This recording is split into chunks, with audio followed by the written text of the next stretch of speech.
Ladies and gentlemen, here we go. Has been announced by Fabrizio Romano. It's Liam Delap. He has chosen the team. He has finally chosen. No more negotiations. No more picking and choosing. He's made up his mind. Chelsea Football Club. Liam Delap to Chelsea. Here we go. Agreement in place. 30 million release clause will be triggered. Man City will not use the buyback clause on him, and he's ready to accept the Chelsea project. The what's convinced him is the long-term deal, Maresca's impact, and most likely the project itself, UCL football, and I think that was the deal breaker. Deal breaker, and he's joining. He is joining Chelsea, which probably you guys will think he's a starter, and they won't. So they won't be looking at Hugo Ekitike. Oh boy, are we wrong.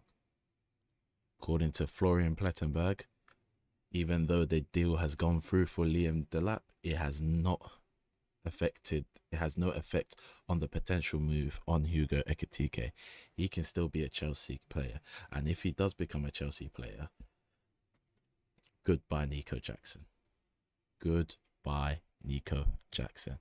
He ain't sticking around no more. He shouldn't stick around no more, even regardless if Hugo comes or not, because the guy, honestly, if you remember, he wasn't even meant to go to Chelsea. He was meant to go to Bournemouth. Bournemouth targeted him first, but Chelsea just jumped the gun. They had no clue what they were doing. They were just buying any young guy that they could see with half decent talent. And don't get me wrong, he could score goals, but he's just a calamity of a player. Doesn't he could score way more. He's so unclinical. He's he's just a calamity, especially in the Europa Conference League last night. Killed me. Scores a goal with his chest, but then later on was through on goal that does the most dirtiest touch of a terrorist, touch of a pedophile, and then pulls a hamstring trying to chase for the ball. He cracks me up, but don't expect him to stay in the summer.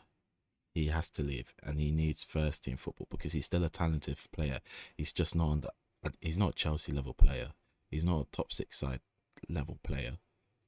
I mean, he's a United level player as of now, but you know what I mean. But there's plenty of teams that could go for him. Like maybe Everton. They need a striker. They're in a new stadium. I think he'd do well. He could play regular football. Newcastle, but as there's rumours of Callum Wilson leaving, but he's definitely not starting over Isak, so he may not want that. But there is that Champions League football. Maybe Crystal Palace if they sell Mateta. But I think if Crystal Palace get him, I think they'd rather have they'd rather have forgotten the guy's name now, the old Arsenal player, number 14. What was his name? But you know who I'm on about. He wouldn't start there as well. And but there are the teams that have been promoted, like Leeds, like Burnley, like Sunderland. He could start there. I know it's way lower than he should be at, but there's teams there as well. But I think there's still teams in the mid table that he could start for, that he could play for, like teams like Fulham as well. There's plenty of teams for him, for his level to play regular football. And yeah, he'll be calamitous, but because he's in a lower team, the expectations are lower. He won't get laughed as much. Another player as well for Chelsea, another striker, Mark Guyu. I think he's got more upside compared to Nico Jackson, and so I think he should be sent out on loan. He's the third stint player, should be sent out on loan. He's hardly had any game time except for in the Europa Conference League, but I don't think that's enough. That competition was way too easy. Just send him on loan, get him first team football, preferably keep him in England. So like again, there's plenty of teams, but I think because of his lack of experience, I think the mid-table teams won't play him as much. They won't be keen on playing him as much, like the Brentfords, like the Fulhams, like the Bournemouths, they won't trust him. I think he should go to the promoted teams, Burnley, Sunderland, or Leeds, preferably Leeds. Good attacking team, and it will suit him. And just get him that men's football, and then when he comes back and plays well, most likely he won't even when he comes back from loan. He's not gonna play. It's not like he's gonna play start for Chelsea, but Chelsea can sell him for a profit, for a big profit if he does well, and that's how. Just you need to flip players as well. It's not only just sending them on loan and then getting them out to play them. You have to flip some as well. But yeah, Ekitike, there's still a chance for him to come to Chelsea. So, and if he does, he's definitely gonna be the starting player. He's 80 million compared to the 30 million of Delap, and he's a better player than Delap. So he's definitely gonna be starting, and it.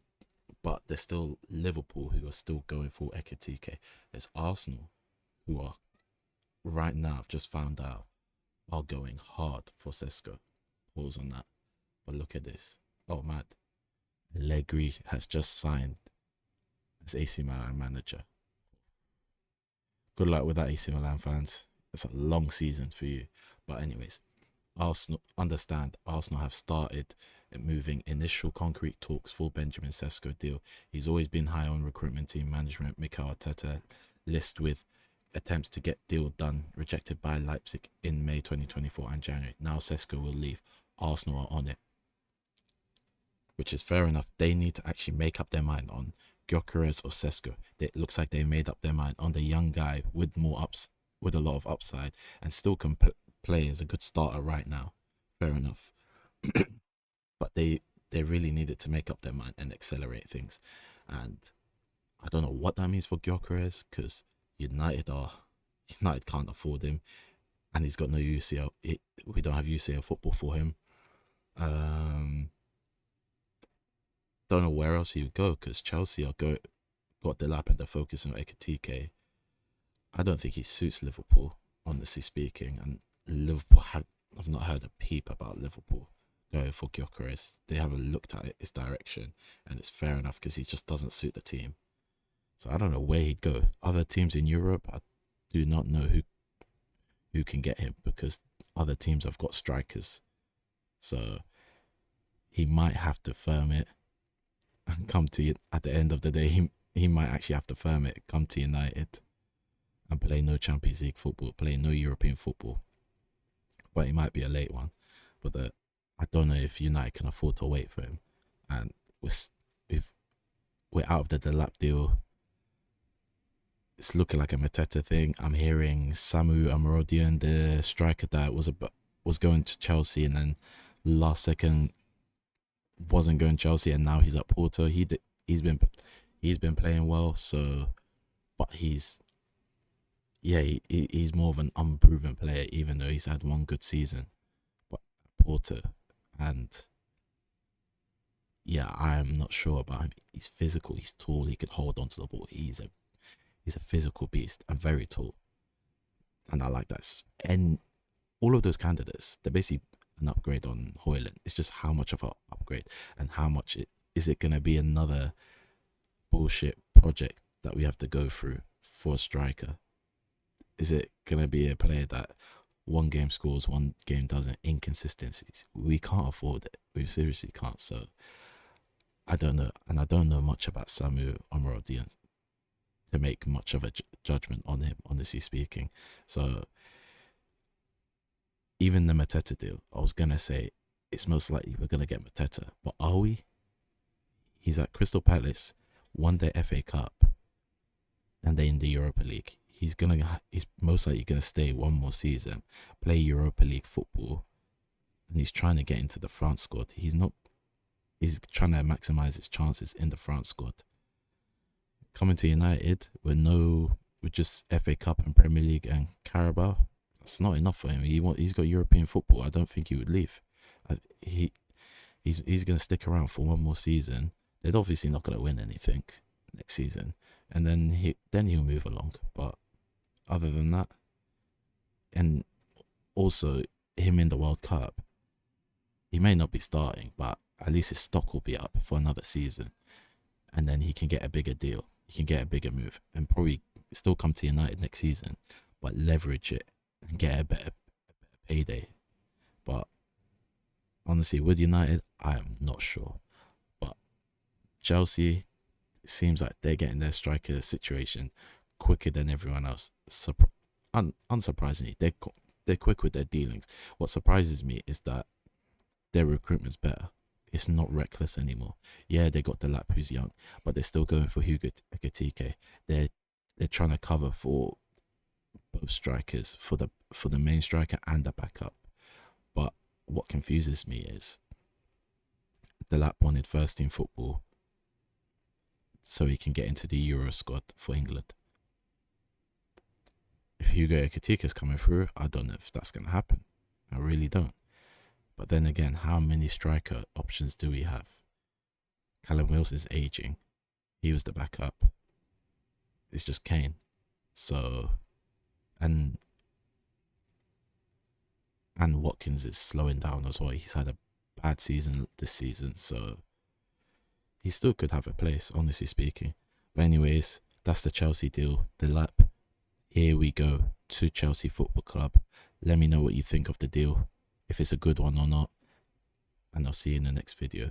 Peace.